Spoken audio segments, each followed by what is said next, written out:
la nouvelle dimension.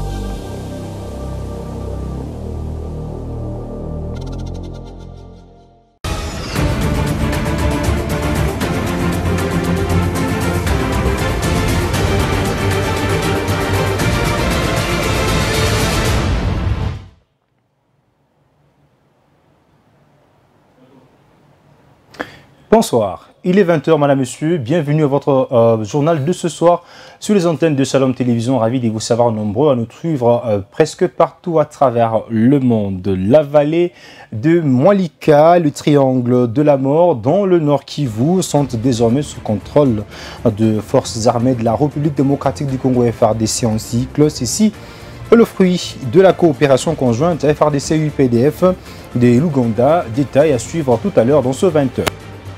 La coopération militaire entre Kinshasa et Londres ainsi que le mandat de la MONUSCO était au centre de discussion entre le vice-premier ministre, ministre de la Défense nationale et l'ambassadrice britannique en République démocratique du Congo. Échange d'expérience entre institutions, le président de l'Assemblée provinciale de la Tchopo, l'honorable Mathéus Kanga et sa délégation ont été reçus par l'honorable Liane Kombamaka, vice-présidente de l'Assemblée provinciale du Haut-Katanga ce jeudi 21 novembre 2024. Plusieurs questions ont été abordées lors d'un échange entre le gouverneur de la province du Haut-Katanga, Jacques Kiabula Katwe, et son homologue du Kasaï oriental. En partance pour le Tanganyika, vous suivrez Jean-Paul Mbwebwa, le gouverneur de la province du Kasaï oriental, au sortir de son audience avec Jacques Kiabula Katwe, gouverneur de la province du Haut-Katanga. En actualité, en dehors de la République démocratique du Congo, un jour après avoir limogé le Premier ministre, le militaire au pouvoir a donc nommé le général Abdoulaye Maïga comme Premier ministre au Mali. Africa News viendra avec beaucoup plus de détails. Une fois de plus, madame, monsieur, bonsoir et bienvenue. C'est un engagement ferme et le gouvernement de la RDC, les assises de la commission paritaire gouvernement bon syndical de l'administration publique est fixé un nouveau cap dans l'amélioration de conditions salariales. Reportage. Le gouvernement met le cap vers les perspectives du relèvement des défis du redressement et de la modernisation de l'administration publique congolaise, non pas à coup des demi-mesures, des résolutions à court terme ou des recettes empruntées au passé, mais en mettant en œuvre des transformations profondes telles que l'avènement de la nouvelle politique salariale qui figure parmi les engagements pris par le gouvernement en marge des travaux de la commission paritaire de Libois et qui devra être élaborée avec les concours des différents bons syndicaux. Il est temps, plus que temps, d'arrêter avec des petits rafistolages pour regarder les choses avec un peu plus de sérieux. Dans le cadre, comme l'a souhaité le président de la République, de la définition d'une nouvelle politique salariale. Vous et nous, ensemble. Voilà pourquoi nous avons privilégié cette fois-ci de prendre les choses à bras le corps, le taureau par les cornes, pour essayer ensemble de lucidement de regarder les choses en face et de définir des bases. Tout ce qu'on peut faire comme réforme, bien sûr, est positif. Nous allons changer les cadres améliorés, créer.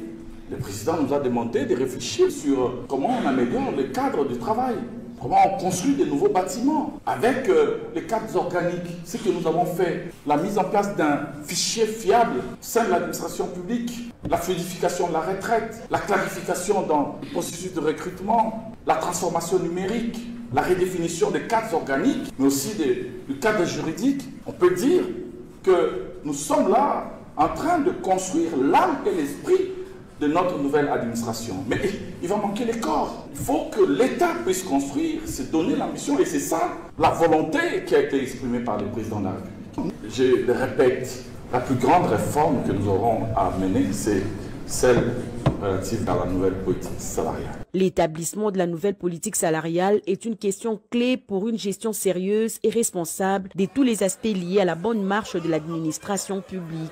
Ceci va permettre de stabiliser le pouvoir d'achat des agents publics de l'État et lutter contre toutes sortes de disparités.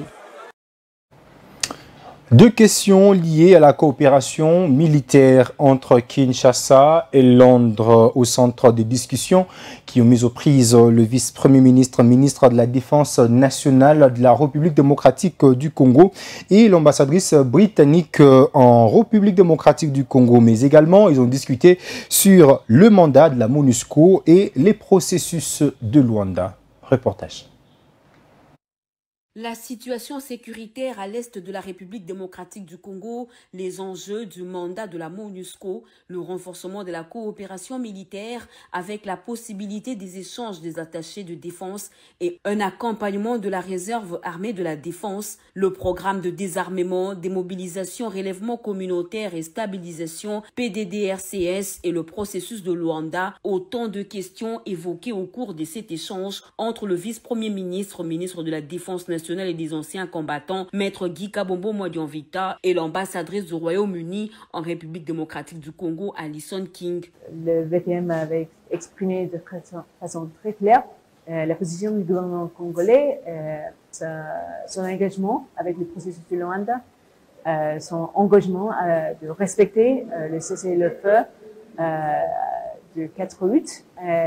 Et pour moi, c'est très bien de voir cette volonté politique de rester engagé dans ce processus parce que, comme Monsieur le VPM a dit, ce sont les Congolais qui ont besoin de la paix et nous, en tant que Royaume-Uni, nous sommes là pour accompagner cette recherche. Dans une quête de paix durable dans les zones en conflit et la montée en puissance des FARDC, vision chère à Félix-Antoine Tshisekedi Tshilombo, commandant suprême des FARDC, Maître Guy Kabombo Mwadianvita a réaffirmé la volonté du gouvernement central à venir à bout des agressions barbares dont la République démocratique du Congo est victime et à restaurer la paix de manière durable sur toute l'étendue du territoire national. Et puis, deux sujets étaient au menu de la rencontre entre le ministre des Ressources hydrauliques et électricité de la République démocratique du Congo et celui de la République centrafricaine. La mise en service de la centrale hydroélectrique Grand Ubangi pour la cité des Zongo et le renforcement de la puissance de la centrale de Moba Inongo étaient au centre de toutes les discussions. Regardez. Les dossiers de la centrale hydroélectrique du Grand Bangui étaient sur la table des négociations entre la partie congolaise représentée par le ministre des Ressources hydrauliques et électricité, Teddy Luamba Mouba, et pour la République centrafricaine, Arthur Bertrand Piri, ministre de l'Énergie. Avec ces projets intégrateurs, la cité des Zongo, dans la province du Sud-Ubangi, sera totalement électrifiée. Du côté centrafricain, l'on note que tout est fin prêt pour la cérémonie à laquelle devraient prendre part les deux chefs d'État. En République centrafricaine, l'électricité est produite dans le cadre de l'intégration sous-régionale. L'électricité est partie de Bangui pour alimenter la ville de Zongo. Ça faisait partie des promesses du président Tshisekedi à la population de Zongo. Et cela est devenu réel. Donc, il faut l'électricité aujourd'hui, vous arrivez à Zongo, il y a l'électricité là-bas, donc il faut organiser la cérémonie officielle qui verra la présence des deux chefs d'État. Ce projet vise à l'amélioration de la qualité de la vie des part et d'autres de Moba Imbongo, province du Nord-Ubangi. Et puis le ministre délégué à l'urbanisme poursuit ses itinérances à la quête de solutions pour des villes assainies. Ce jeudi 21 novembre 2024, il a été au quartier Pakadjouma dans la commune de Limete. Reportage. Tel un secouriste, le ministre délégué à l'urbanisme ayant en charge la politique de la ville est à la quête des solutions pour des villes assainies. Tengetelito aura toujours de l'énergie à revendre pour réduire les inégalités entre les villes de la RDC. Le jeudi 21 novembre 2024, le ministre délégué à l'urbanisme, accompagné des membres de son cabinet, a inspecté en premier la rivière Gombe sur l'avenue de la Justice. Question pour lui de s'assurer que le lit de la rivière n'est pas la cause des inondations dans la ville capitale.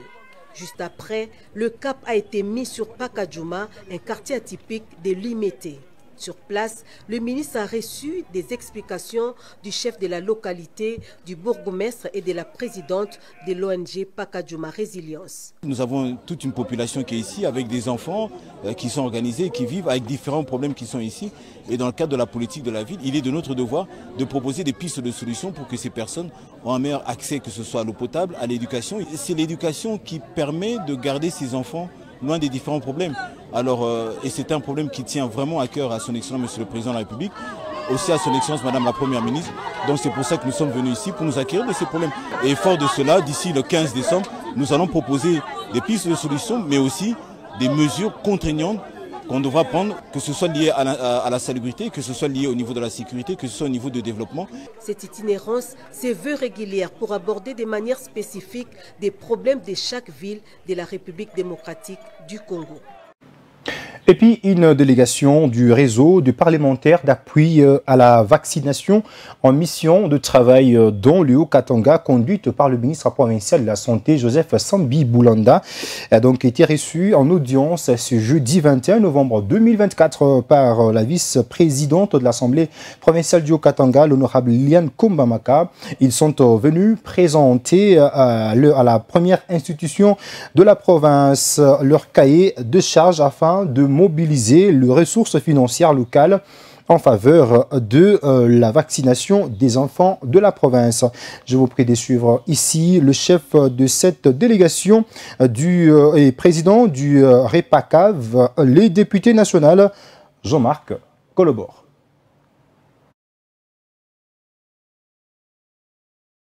Donc nous sommes venus au niveau de la province du Haut-Katanga pour rencontrer les autorités, particulièrement ici le représentant de l'autorité budgétaire qui est la vice-présidente qui nous a reçus. Le REPACAV, c'est un réseau de parlementaires qui fait de plaidoyer politique pour l'appropriation et le financement durable de la vaccination en faveur de nos enfants sur l'ensemble du pays. Il y a des choses qui sont faites au niveau national.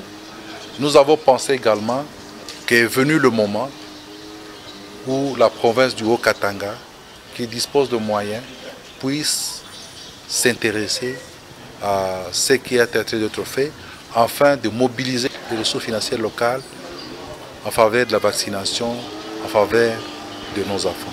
C'est dans ce cadre que nous nous retrouvons ici. On a échangé avec la vice-présidente de l'Assemblée provinciale. En tout cas, nous avons été très bien reçus. Elle nous a donné toute sa disponibilité pour nous accompagner.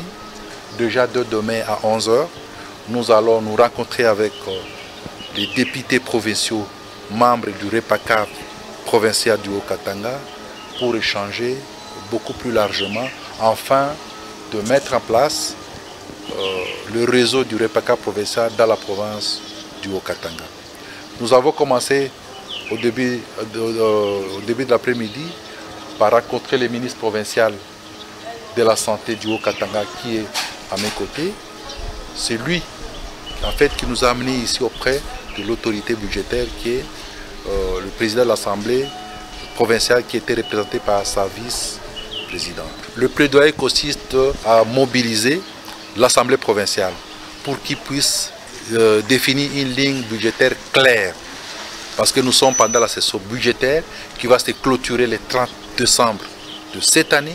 Il faudrait que la province mette la main dans la poche pour mettre une ligne claire en faveur de vaccination. Que cette ligne soit réellement alimentée, cette ligne soit décaissée et cette ligne soit exécutée en faveur des activités de vaccination dans la province du Haut-Katanga.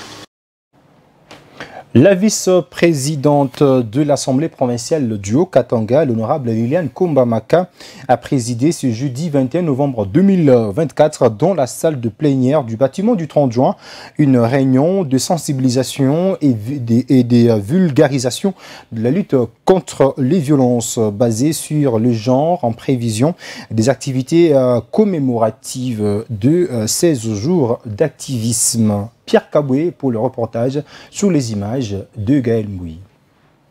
Les préparatifs du lancement de ces jours d'activisme contre les violences basées sur le genre vont bon train. Voilà ce qui explique la dernière réunion présidée ce jeudi 21 novembre 2024 par la vice-présidente de l'Assemblée provinciale du Haut-Katanga, Liliane Kombamaka, avec des organisations féminines, des services étatiques, des ONG et de la société civile. L'objectif de cet échange est la réussite de ces activités qui visent la protection de la femme et la jeune fille. Prenant la parole, la vice-présidente de l'organe délibérant a exprimé sa joie du choix de la province du Haut-Katanga par la ministre nationale du genre pour accueillir les lancements de ces jours d'activisme.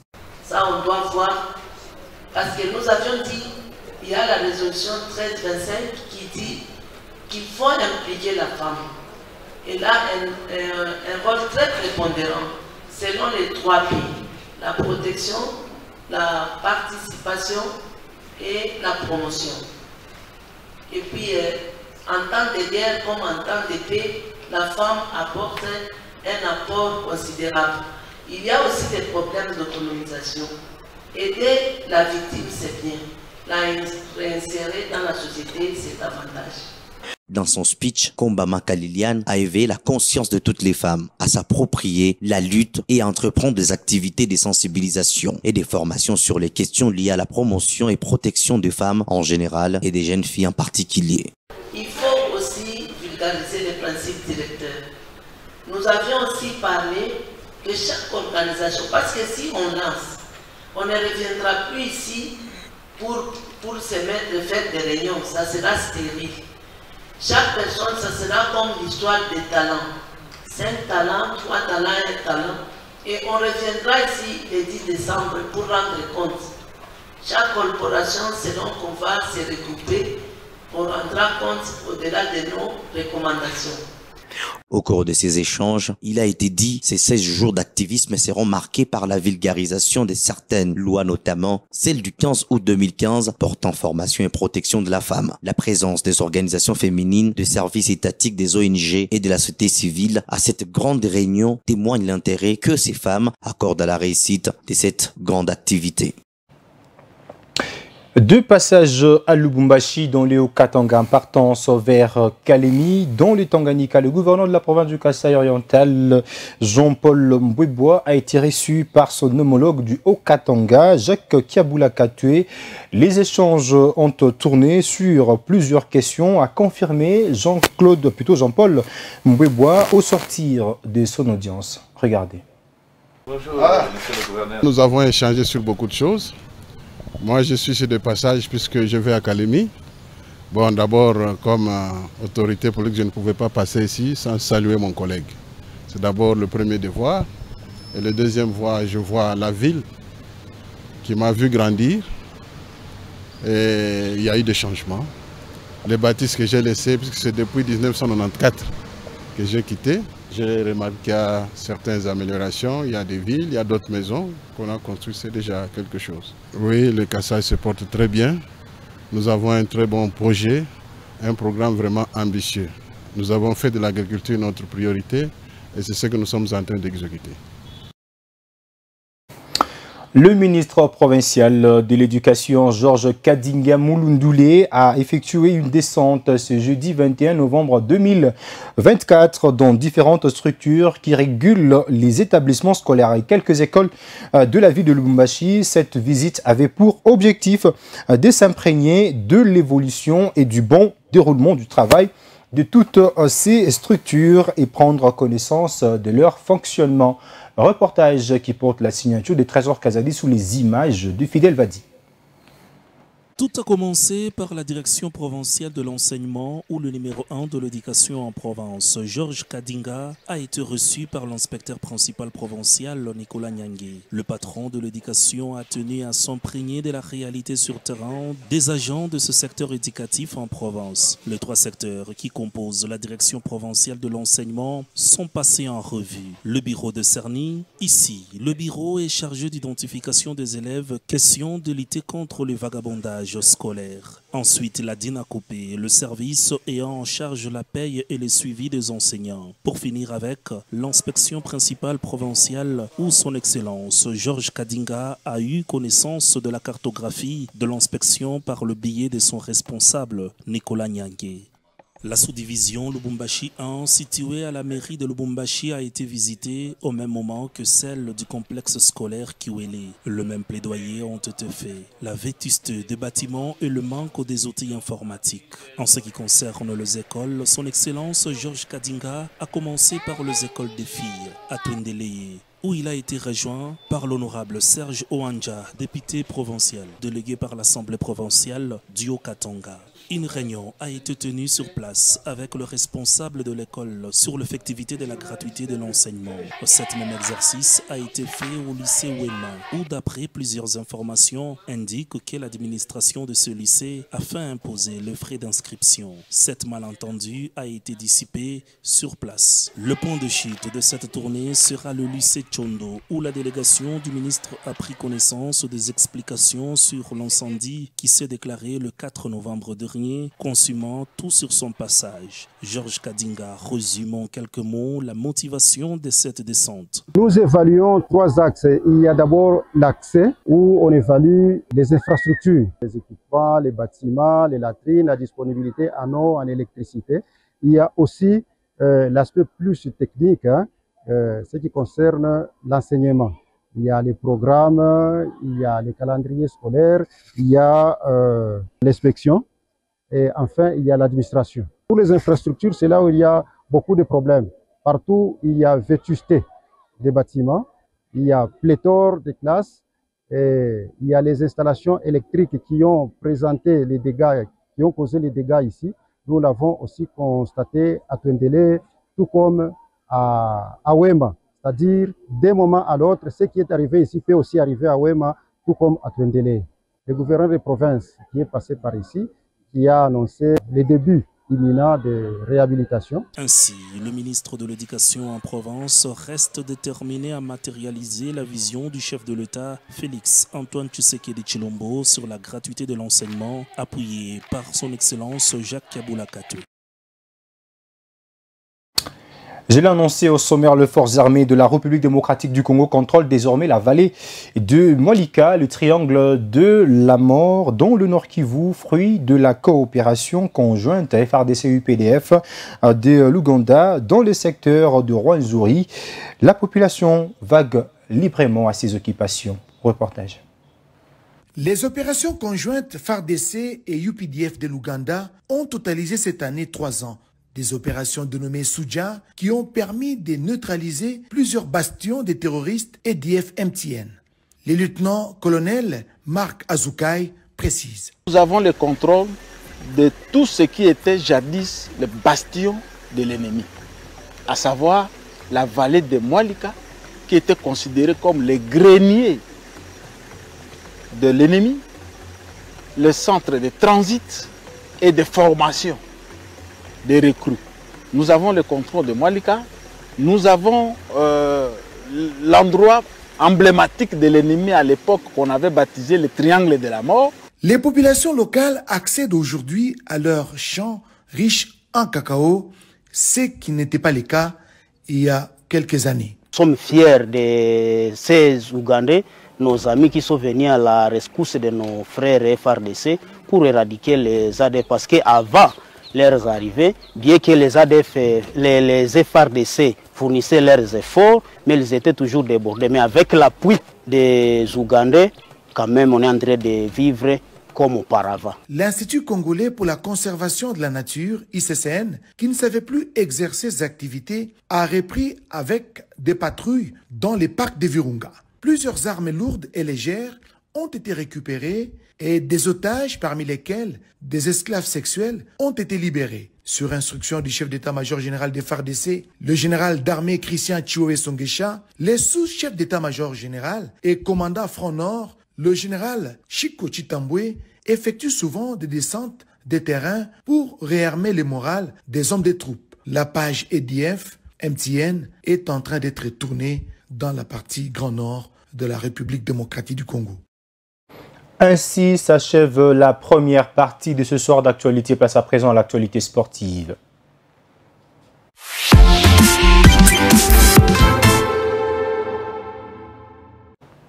Fini la série d'invincibilité du FC Saint-Éloi Lupopo de Lubumbashi qui a été battu à Tanganyika par la formation de FC Tanganyika à l'arrivée 2-0 après une série de 6 matchs sans défaite. Je vous prie de suivre le résumé de cette rencontre. Le FC Saint-Éloi Lupopo a perdu ce 21 novembre 2024 son premier match de la Ligue 1 de la saison face au FC Tanganyika au stade Joseph Kabila par la marque de 2-0.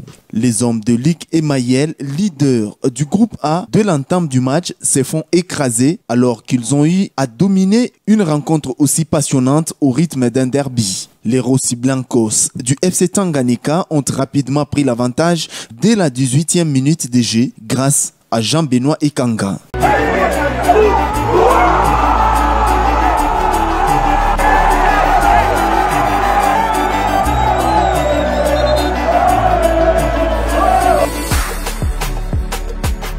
Le but du break a été signé par Mouenya au retour du vestiaire sur une passe décisive de Mbaya.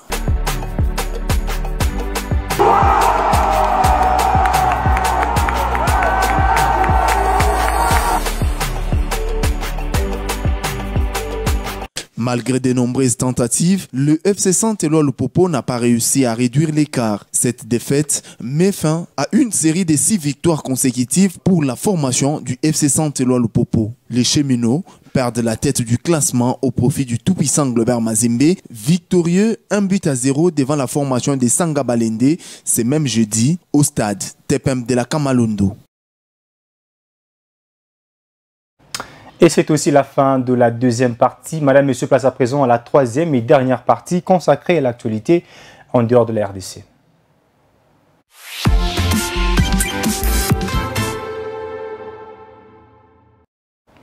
Un jour après les limogeages du Premier ministre Goël Maïga, le militaire au pouvoir au Mali a donc nommé le général Abdoulaye Maïga comme Premier ministre de la République. Africa News. Un jour après avoir limogé le Premier ministre Choguel Maïga, les militaires au pouvoir au Mali ont nommé un nouveau chef du gouvernement issu des rangs des généraux militaires. Cette mesure a pour effet de consolider l'ensemble du pouvoir malien entre les mains des généraux de l'armée. Le Mali est dirigé par des militaires depuis que la junte a pris le pouvoir en 2020 et a organisé un nouveau coup d'État l'année suivante. Choguel Maïga, qui était un civil et qui avait critiqué les militaires au pouvoir pour avoir reporté l'élection présidentielle prévue pour 2024, a été démis de ses fonctions quelques jours après avoir tenu ses propos. Le général Assimi Goïta, dirigeant du Mali, a annoncé la nomination du général Abdoulaye Maïga au poste de Premier ministre par décret présidentiel, lu sur la chaîne de télévision d'État ORTM. Il n'a aucun lien de parenté avec son prédécesseur. Âgé de 43 ans, Abdoulaye Maïga a été ministre de l'administration territoriale, porte-parole du gouvernement et vice-premier ministre.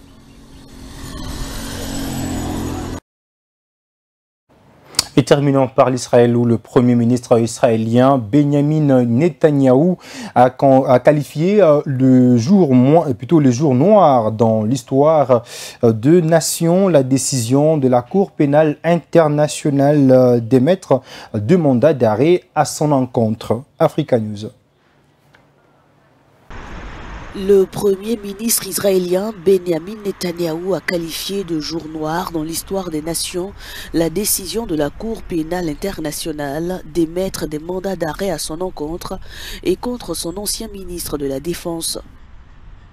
C'est un jour sombre dans l'histoire des nations. La Cour internationale de justice de la Haye, initialement créée pour protéger l'humanité, s'est aujourd'hui transformé en ennemi de cette même humanité. Ce tribunal partial a décidé d'émettre des mandats d'arrêt contre moi et l'ancien ministre de la Défense, Yoav Gallant, sur la base d'accusations infondées, prétendant que nous aurions commis des crimes contre l'humanité. Alors que la vérité est tout autre, c'est une faillite morale qui bafoue le droit naturel des démocraties à se défendre contre le terrorisme meurtrier. La guerre menée par Israël a provoqué des destructions massives à Gaza, ravagé certaines zones du territoire et contraint la quasi-totalité des habitants à fuir leur foyer. Tout est bien, qui finit bien. Madame, Monsieur, c'est la fin de ce 20h sous les antennes de Shalom Télévision. Nous vous disons merci de l'avoir suivi. Le prochain rendez-vous est à prendre à demain pour clôturer complètement la semaine avec vous. Ce sera toujours un plaisir pour nous retrouver. Au revoir et à très bientôt.